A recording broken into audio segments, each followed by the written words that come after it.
Welcome, Bronco Nation, to another exciting video. I have what may be a somewhat unfamiliar face to a lot of you, but should hopefully be very familiar by the time that we are done with this video. Will definitely be familiar with all of you by the time we've gotten through this season because I have Shaun Goodwin here with me today. He is the new Bronco beat reporter for the Idaho Statesman, took over from longtime Bronco beat reporter Ron Count. So you are going to be seeing his articles quite a bit. And I thought it'd be a great opportunity to have him on the channel today just to give himself an opportunity to introduce himself to the fan base here. He's been with Idaho Statesman for a couple of years here, but this is his first full season covering the team.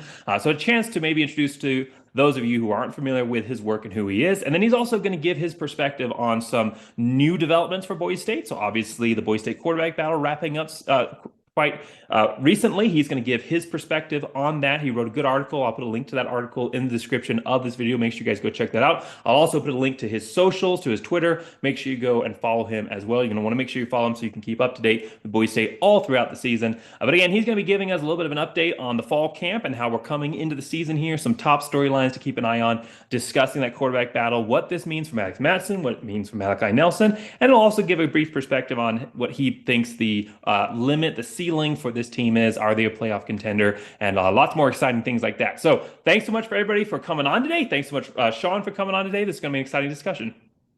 Yeah, and I appreciate you having me on. This is I've been in a job now for basically a week. I found out a week and a half ago it was even available. So this is my first chance to do anything non-Idaho Statesman releases with BSU as well. So now I'm excited to be jumping on here and getting my first taste of what it's truly like to be on the beat. So, as everybody should be able to notice right off the bat, that's not a Boise, Idaho accent that we have going on right now. So, Shaun, can you kind of walk us through a little bit how you came to journalism and how you came to being with the Idaho Statesman? Yeah, I might be one of the very few Englishmen or Brits covering any sort of American sports, especially college football out in the States. I know a guy out in Missouri, Callum McAndrew, he's a Scot covering Mizzou. Otherwise, I think it might just be the two of us. But yeah, grew up, born, raised Liverpool, England, moved to Kansas City back in 2011. Um, Grew up there 10 years, went to the University of Kansas. Unfortunately, my 4 years were David Beatty's 4 years. Perfect matchup.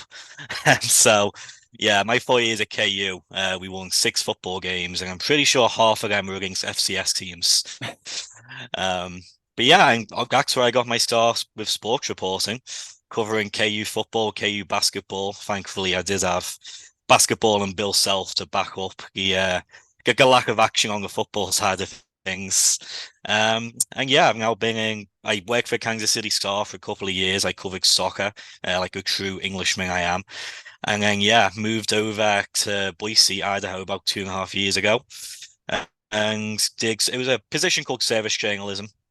It's basically a mix of breaking news, answering people's questions whenever something big happens, and basically a little bit of a jack of all trades, but always wanted to get myself back into sports. So as soon as Ron, kind of announced he was heading on to bigger and better things with him and his family, I jumped on and here we are now. Shaun, that's a fantastic journey for you over here to covering Boise State football. When was it that you first kind of had Boise State entering into your radar, something that you were aware of and you started kind of following Boise State? Yeah, so even just growing up in high school, first got into football primarily with the NFL. Had the Chiefs, unfortunately, that was earlier 2010s Chiefs with Tyler Thigpen and Matt Castle. So even that wasn't much fun to watch. But I'd say it was really once I got to college, started actually covering KU, covering college ball a lot more. And obviously I'd seen the blue, heard of it, obviously knew of Boise State. But it really wasn't until I moved to Boise, literally the very start of 2022, that Hmm. I started closely paying attention. And at that point, I was doing a job completely outside of sports. I just wanted a local Hmm. sports team to follow, to cheer for along with my friends. So the first couple of years, it was it was watching with friends at the bar and cheering along with everyone else. But yeah, now here in an official capacity, So not so much cheering. Try and give you guys coverage like y'all and the team deserves. But yeah, so now it's been about 2.5 years now covering, or at least paying attention to BSU at a decently high level. Well, covering Boise or watching and following along with Boise State for the last 2.5 years, maybe not what most Boise State fans remember as being prototypical of Boise State. Hmm. And hopefully the next few years will start to bring back some of those better years that you can then be a part of as well. So talking about that potential climb up to what we're Hmm. looking at in 2024, let's talk about there's the fall camp. And the biggest question out of the fall camp was who was going to be the starting quarterback. The fans had their own ideas, the coaches had their own ideas, the media was somewhat in the middle of both of those. And in the end, it was the coaches that won out, of course, with Maddox Hmm. Matson being announced the starting quarterback. Can you talk a little bit about that quarterback battle, Maddox Matson being announced as the starter? Was that something that surprised you? And what have you seen so far, the reaction of the team itself and your own thoughts on Maddox Matson being announced as the starter for Boise State? Yeah, honestly, I think I have that interesting perspective in that because I am so new to this role. I've only been actually covering a beat for the last week now. So I go through the spring. Malachi Nelson, he said he's going to be coming to Boise State, five-star recruit out of USC. Everyone's excited, and I kind of get pulled along that train. He has a great spring game. Obviously Magson was still coming back from injury, so didn't get to feature. But Malachi looked great back then. And I'm even coming into fall camp, kind of expecting, well, obviously there's a battle to be won. But when you've got a five-star guy coming in, I think I was like a lot of fans expecting Nelson to be the guy. And even just a week we have spent, with the players around the team, chatting with Spencer, you can tell that obviously both quarterbacks are both really respected, both young, still got a lot of time left in college still. Um, but you could tell that there was I don't want to say a preference, but the coaches were giving both guys a fair chance and they knew heading into at least that last scrimmage that Maddox, he has a better control of the offense. This whole camp, Spencer Danielson's been talking about his two big keys, takeaways and explosive plays. And I think one of those decisions that, if knelt towards Magson was those explosive plays. And, even just a couple of practices I've got to watch, he's looking clean, Magson. He's looking clean. He's looking confident, and we saw glimpses, last season. But I think even just from what I've seen, fans will hopefully be pleasantly surprised in a week and a half's time now at Georgia Southern. Now, what do you think that this means for Malachi Nelson? Do you think that based on how Boise State ran him in camps, is there maybe an opportunity? Is the battle still ongoing? I know Spencer Nelson still said that Malachi Nelson will continue to compete for playing time, but what do you think this means for Malachi Nelson moving forward? Will he get an opportunity to maybe get a chance later in the year, or is he this maybe leaning towards something else for him later this season? He'll get a chance if either Magson's injured or a game is just not going well at all. Danielson already said last week that no two quarterback system, nothing of what we got last year with Avalos and Hamden. So great for the fans. I think it'll be great for the team as well. So, to be honest, just having that consistency under center. But it's not over for Nelson at all. And, Danielson said this himself. This is a decision heading into week one, Georgia Southern, and Magson gives the team the best chance heading into that game. You know, I assume, from what I'm getting, if he does well in that game, Magson will continue on to the Oregon game and basically keep being a starter until the wheels fall off, or again, injury or something just goes, a game's not going well. So I do think Nelson will have to bide his time. He will have to wait for that moment, continue impressing in practice. But Danielson said it himself, his name will be called on at some point this season. It's just when, and when he gets that chance, does he make the most of it? What other key storylines for Boise State? I mean, again, only been on the beat about a week and a half Hmm. here, and what a time to jump in. This is I know. definitely a hectic time, but you've only been on the beat about a week and a half here. But what other key storylines are you watching so far from this time that you've been covering Boise State that you're excited to follow into the season itself? Honestly, I'm just excited about this wide receiver room as well. We're talking a lot about the explosive plays and a big pass I'm sure is going to come from, check downs to Jonty and handing the ball off to Jonty. I think that's not going to be a surprise. But even just what I've seen from Magson, he's not afraid to throw the ball, 20, 30 yards downfield in practice, and he's been accurate too. So, last year, again, you had Prince Strachan in there and there was a couple of other good guys on the offensive on the wide receiver room, but I think you've got like Shell Caples coming back. Austin Bolts after that, horrible leg injury he had. I'm excited to see if he even gets a chance, kind of blossom and come more out this season.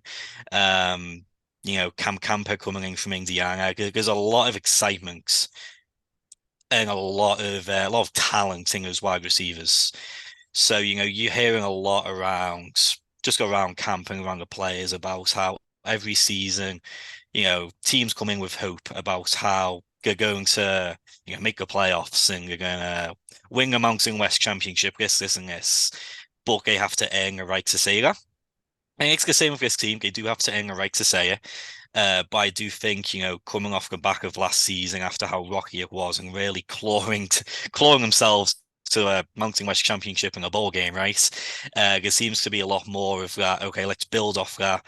We have these great wide receivers. We've got our starting quarterback. Of course, you've got Johnson doing his thing. So that's why I'm excited to see that. It's a question of whether Boise State will be able to hold the line and win the battle there at the line. But if they do, and Magson's given it time to go through his progressions and to make the right pass, there are guys on that offense who can make get into space for him and make those difficult catches.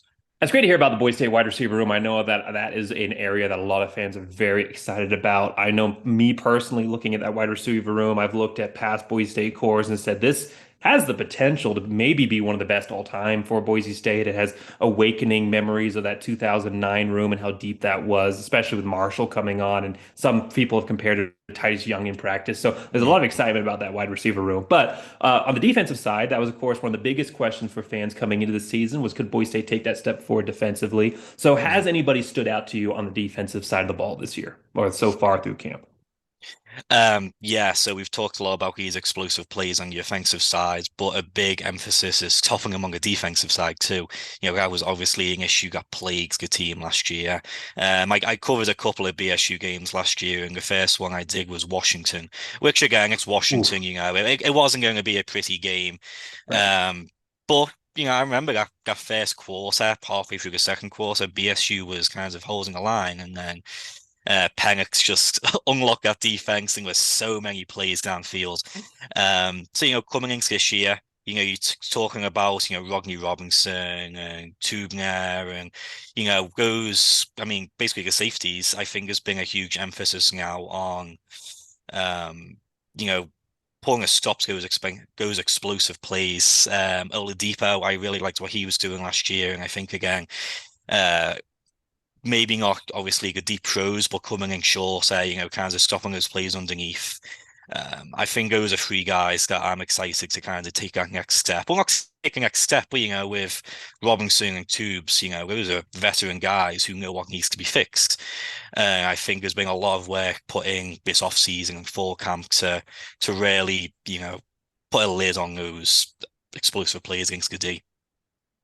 Well, that's fantastic to hear for Boise State. Their offense looks very, very exciting. Their defense has a lot of things to be excited about as well. When you look at this team overall, and you kind of already mentioned it, earning that right to be in the playoffs, is this a team that you see being a playoff contender? If you had to kind of give a ceiling of success for this program, and you don't have to throw out a win-loss, you can if you want to, but a Mhm, range of just where you think this team ends up at the end of the year in December, what are you mhm. looking at with the final projections for this, the potential of this team?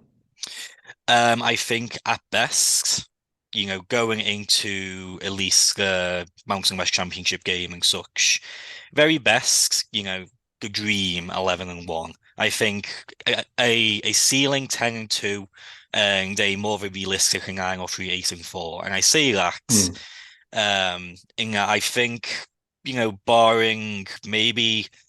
come the Oregon game, this team's on fire and surprises everyone and wins in Oregon. But I'm going to chalk that game down to a loss, and that's okay. It's at Oregon, we expect it. I think the other two big games on that schedule, which they need to win, are the two Pac-12 teams. You got Hmm. Washington State and Oregon State. Oregon State, the last game of the season too. But like let's say lose Oregon, you beat those Pac-12 teams. And then, I think in the Mountain West, they're the favorites. There's the tough games in there. There's traveling to UNLV, which, that's going to be a tough one. Um, if there's going to be a loss this season in Mountain West, I think that's definitely an option for one. And then even maybe just one of those trips to like Laramie, uh, you Hmm. know, late season game in Laramie. Who knows what's going to happen there with Wyoming?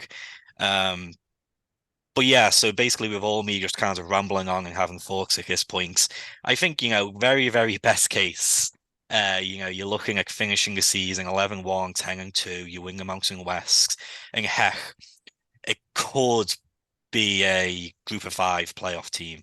There's other good schools out there, Texas Southern, Appalachian State, this and that. I'm not going to say that's out of the question, but I do think realistically, lose Oregon, again, probably lose a Mountain West game here or there. Again, finish 9-3, again, you're going into the Mountain West game. But I, at the end of the day, maybe not a playoff team, but I wouldn't be surprised to see Boise State back in a Mountain West championship game and looking to go back to back, which I think that'd be the first time in a decade, I think, for just the league. San Diego State, I think, about a decade ago. So yeah, I think it'll be an exciting season. Again, I think we haven't even touched on Dirk Cutter. You've got such a legend coming in as offensive coordinator, and I think Boise State has to hit that wings out. It's a 1-year contract. It sounds like it's only going to be a 1-year contract. I don't think he's going to stay for much longer. So, can the Broncos hit that sweet spot we're in right now and really make the most of what they've got presented in front of them?